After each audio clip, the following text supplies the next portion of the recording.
Hello aspirants, welcome to Chandmani IAS. Start करते हैं BPSC previous years questions, जिसमें first question देखेंगे।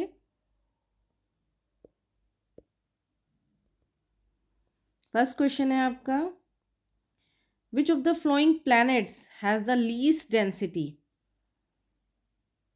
निम्नलिखित में से किस ग्रह का घनत्व सबसे कम है? ए अर्थ यानी कि पृथ्वी, बी मार्स यानी कि मंगल, सी विनस यानी कि शुक्र, डी सैटर्न यानी कि शनि। आपको बताना है इसमें से घनत्व किसका सबसे कम है? अर्थ का, मार्स का, विनस का, सैटर्न का।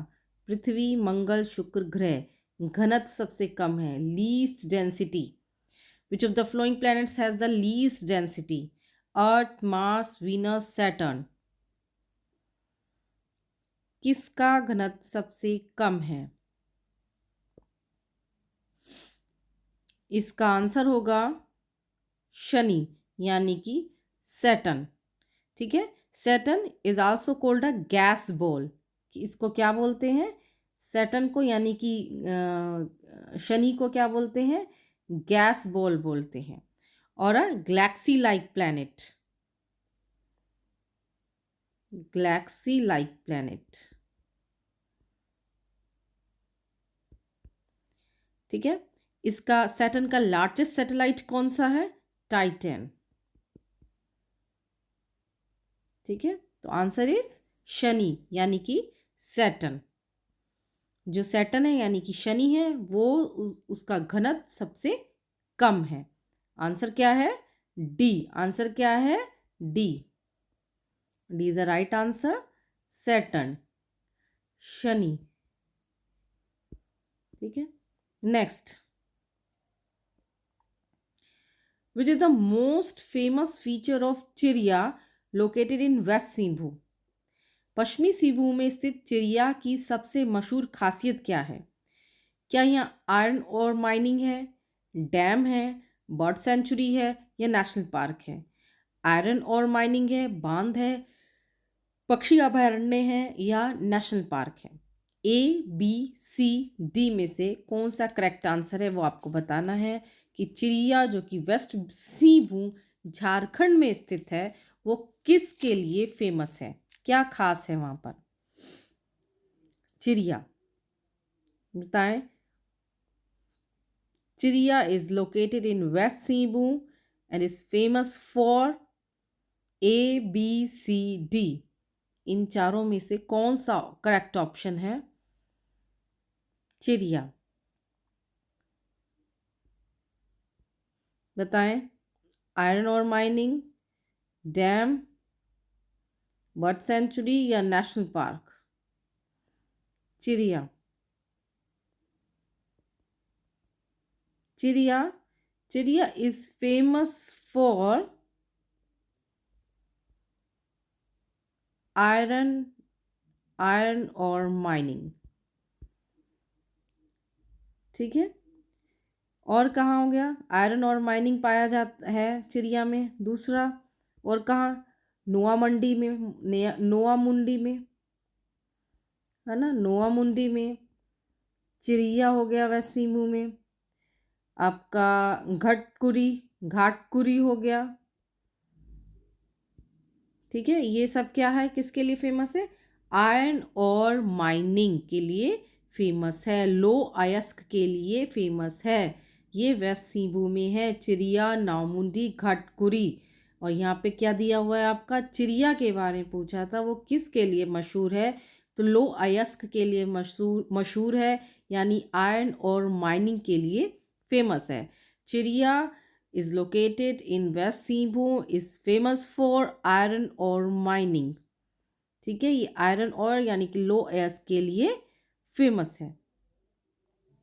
ठीक है, यानी इसका आंसर क्या होगा?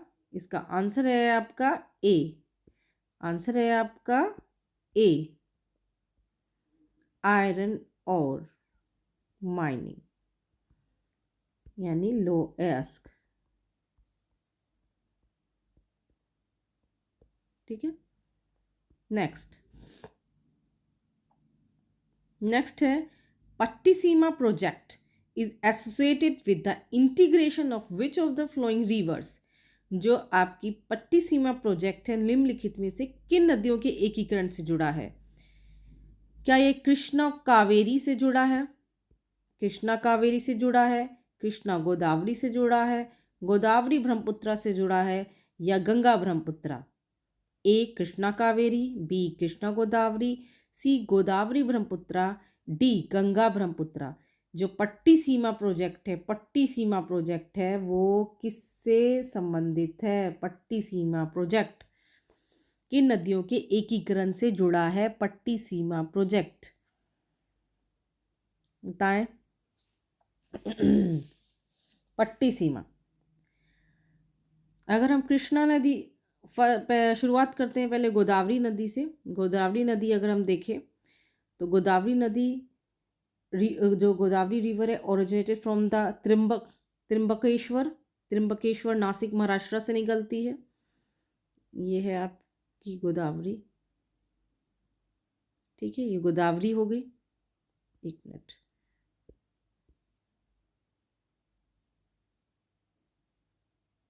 ये गोदावरी है आपकी, कहाँ से निकली है आपकी? नासिक के पास त्रिम्बकेश्वर है, त्रिम्बकेश्वर नासिक महाराष्ट्र से निकलती है गोदावरी। अगर हम कृष्णा की बात करें, Krishna river originate in the Western Ghat of at Mahabaleshwar. Krishna नदी कहाँ से निकलती है? आपके महाबलेश्वर से निकलती है, ठीक है, ये आपके महाबलेश्वर से निकलती है कृष्णा नदी। और अगर हम कावेरी नदी की बात करें, Kaveri river originate Brahmagiri. Kaveri river originate Brahmagiri, ये आपकी कावेरी। ये आपकी क्या है? गोदावरी है, ये गोदावरी, ये कृष्णा, ये कावेरी। और कौन सी रिवर्स हैं? गंगा नदी है, गंगा आपकी गंगोत्री से निकलती है, ठीक है। फिर ब्रह्मपुत्रा है, Brahmaputra originate near mount Kailash, जिसे तिब्बत में यारलोंग सांगपो कहा जाता है, लेकिन ये सियांग के नाम से जो है एंटर करती है, सियांग के नाम से एंटर करती है। ब्रह्मपुत्रा नाम इसका असम में आकर होता है, नियर पासीघाट। जब सियांग रिवर में दिबांग और लोहित रिवर जब मिल जाती हैं तो वो ब्रह्मपुत्रा कहलाती है। तो जितनी रिवर्स लिखी थी ऑप्शन में, सभी रिवर्स आपके सामने हैं। ये आपकी होगी ब्रह्मपुत्रा, ये ब्रह्मपुत्रा, ये आपकी गंगा हो गई, ये कहाँ से, ये आपकी गोदावरी हो गई,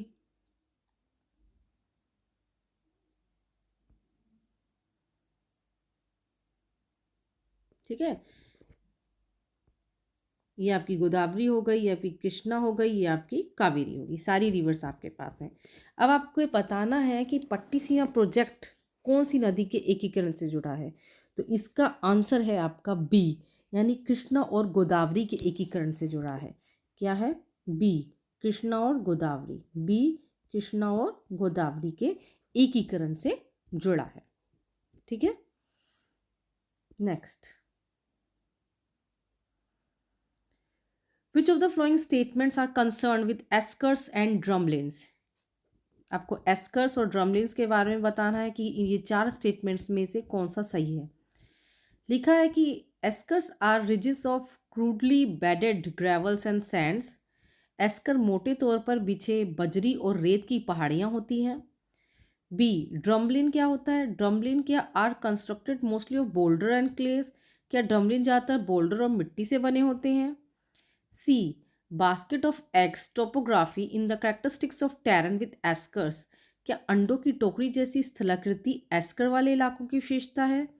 डी, जबकि esker are built by glacier streams, drumlin result from glacier action.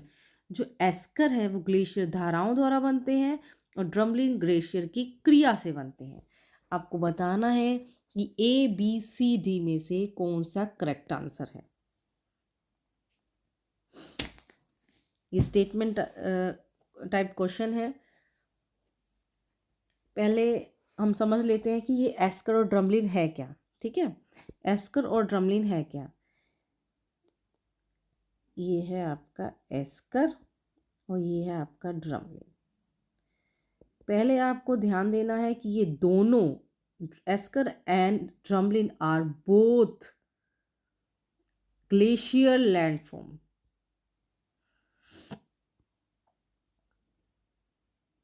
ठीक है, eskers and drumlin are both glacier landform. ये दोनों एस्कर और ड्रमलिन जो हैं दोनों हिमनदीय भू आकृतियां हैं, लैंडफॉर्म हैं, दोनों हिम से बनी है यानी बर्फ से बनी हुई आकृति है। ये आपको ध्यान रखना है, एस्कर और ड्रमलिन। जब ये दोनों ग्लेशियर लैंडफॉर्म है, दोनों हिमनद से बनी है, तो इन दोनों में अंतर क्या है?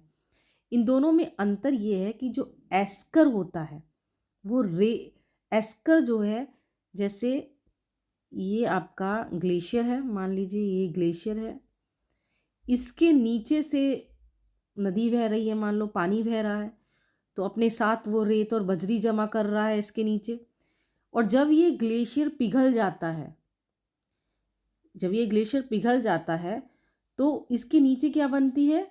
बनी हुई थी लंबी और घुमावदार रिज करके एक आकृति बनती है। कैसे? लंबी और घुमावदार। ठीक है, लंबी और घुमावदार कटक टाइप कुछ जो है आकृति बनती है। ठीक है, कैसे? हिमनद के नीचे। हिमनद क्या है? हिमनद है, उसके नीचे से पानी जा रहा है, और जब हिमनद पिघल जाता है, यानी मान लो बर्फ पिघल गई, पिघलने के बाद जो नीचे बचता है उसकी एक आकृति बनती है। तो वो आकृति कैसे होती है? लंबी होती है और घुमावदार होती है। ठीक है, तो जिस घुमावदार टाइप कटक या रिज बोलते हैं उसको, तो उसको कहेंगे हम एस्कर। लेकिन जो ड्रमलिन होता है, एस्कर में हिमनद एक जगह पे है, लेकिन ड्रमलिन में हिमनद की गति होती है, खिसक रहा होता है। हिमनद जो है ड्रमलिन में जो है खिसक रहा होता है। ठीक है, खिसक रहा होता है, जिससे मिट्टी और चट्टान की आकार जिससे मिट्टी और चट्टान जो है एक अंडाकार आकार ले लेती है। ठीक है, खिसक रहा है, खिसकते खिसकते जो उसके साथ साथ जो मिट्टी चट्टान चल रही है वो एक अंडाकार का रूप ले लेती है, अंडाकार का रूप ले लेती है। तो उसको क्या कहेंगे हम? ड्रमलिन कहेंगे। दोनों ग्लेशियल लैंडफॉर्म है, दोनों हिमनदीय स्थलाकृति हैं, लेकिन दोनों स्थलाकृतियों की शेप में अंतर है।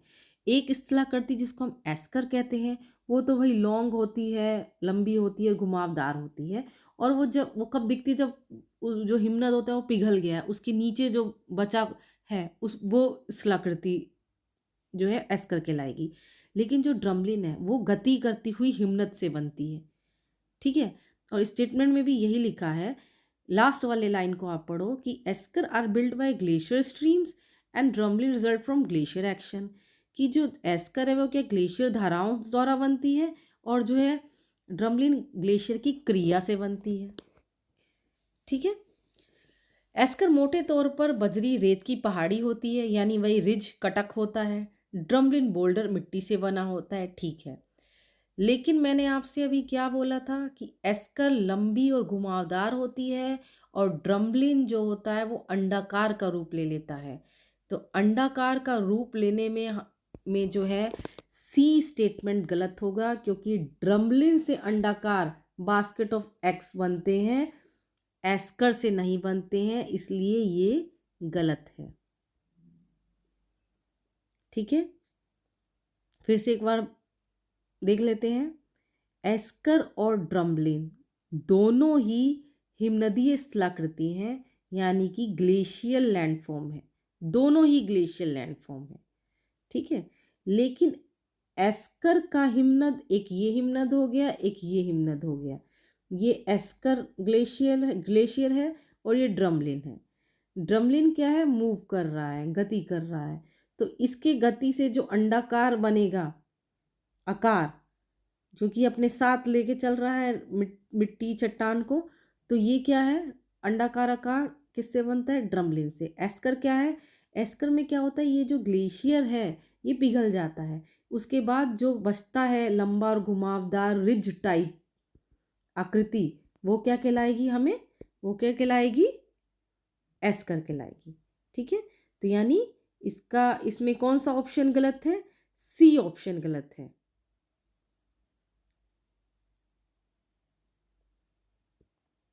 ठीक है। इसके एक मिनट में साइड में इसके ऑप्शंस लिख देती हूँ। इसके ऑप्शन नहीं लिखा है।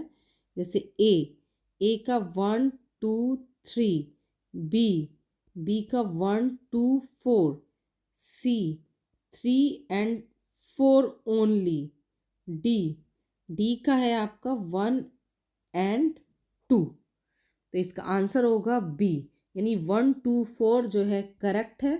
यानी ए यानी ए यानी कि ए ठीक है, बी ठीक है, सी ठीक है। आपका ए ठीक है, बी ठीक है, डी ठीक है, यानी सी गलत है। ठीक है।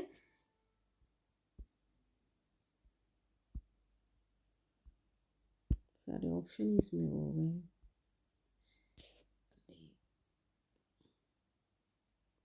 एक मिनट।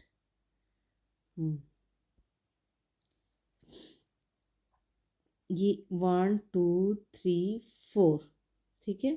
ए ऑप्शन आपके सामने क्या था कि 1 2 एंड 3, बी ऑप्शन आपके सामने था 1 2 एंड 4, सी ऑप्शन आपके सामने था 3 एंड 4, डी आपके सामने था 1 एंड 2। तो इसमें क्या ऑप्शन आएगा 1 2 एंड 4, क्योंकि 3 गलत है। अंडाकार बास्केट ऑफ एग्स किस में बनते हैं? ड्रमलिन में बनते हैं। आपको याद रखना है एस्कर और ड्रमलिन दोनों ही ग्लेशियल लैंडफॉर्म में, दोनों ही हिमनदीय स्थलाकृतियां हैं। और एस्कर क्या है? लंबी घुमावदार है, जो ग्लेशियर के पिघलने के बाद जो कटक बनता है उसे कहते हैं। ड्रमलिन क्या है? ये मूव करती हुई हिमनद है, गति में रहती है ये, उससे जो अंडाकार आकृति बनती है उसे ड्रमलिन कहते हैं। ठीक है, आपको ये ध्यान रखना है। ये दोनों ग्लेशियल लैंडफॉर्म्स है। ऐसे भी पूछा जा सकता है कि बताइए ग्लेशियल लैंडफॉर्म इनमें से कौन से हैं, या इरोजनल लैंडफॉर्म अपरदन वाले कौन से हैं, निक्षेपण वाले कौन से हैं, हिमनद वाले कौन से हैं, आपसे किसी भी तरीके से पूछा जा सकता है।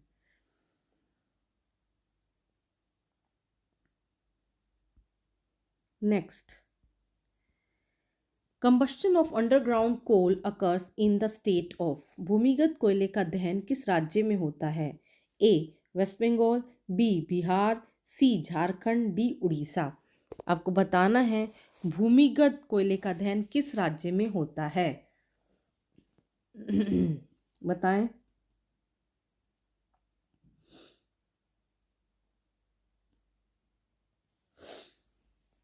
भूमिगत कोयले का दहन किस राज्य में होता है? पश्चिम बंगाल, बिहार, झारखंड, उड़ीसा।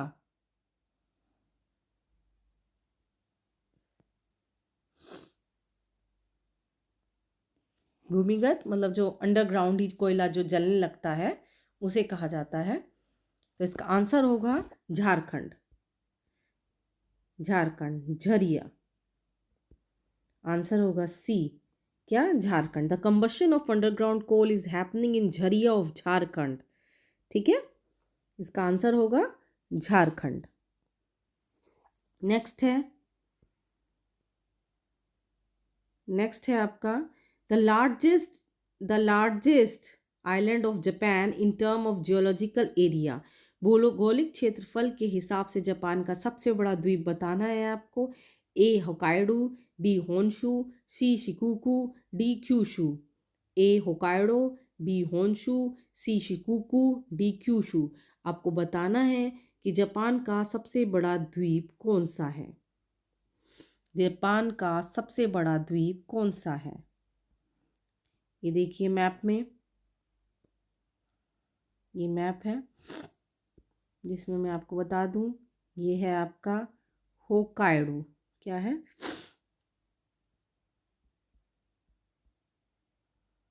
ये है होकाइडो, ये है होन्शु। ठीक है, ये है शिकुकू,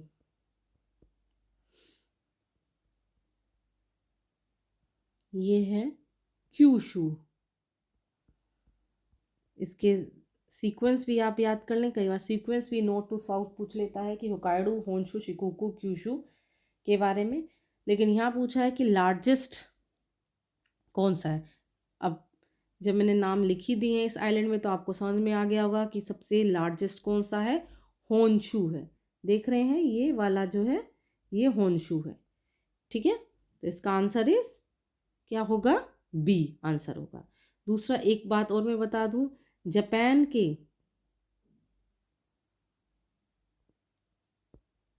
जापान के जापान का आइलैंड, ये जो जापान आइलैंड देख रहे हैं, इसके साउथ में ये जो द्वीप दिख रहा है इसको क्या कहेंगे, ryukyu आइलैंड। ryukyu आइलैंड याद रहे आपको, ryukyu आइलैंड, ठीक है, जापान के साउथ में।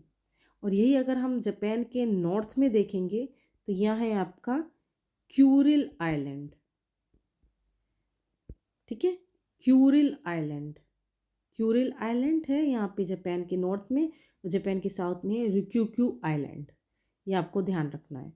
इधर है आपका सी ऑफ जापान, ये है आपका पैसिफिक ओशियन, यहाँ पे आपका फिलीपींस सी है, ये है आपका ईस्ट चाइना सी, ठीक है। आपको अच्छे से रखना है कि जापान के नॉर्थ में क्यूरिल आइलैंड है, साउथ में ryukyu आइलैंड है, ठीक है।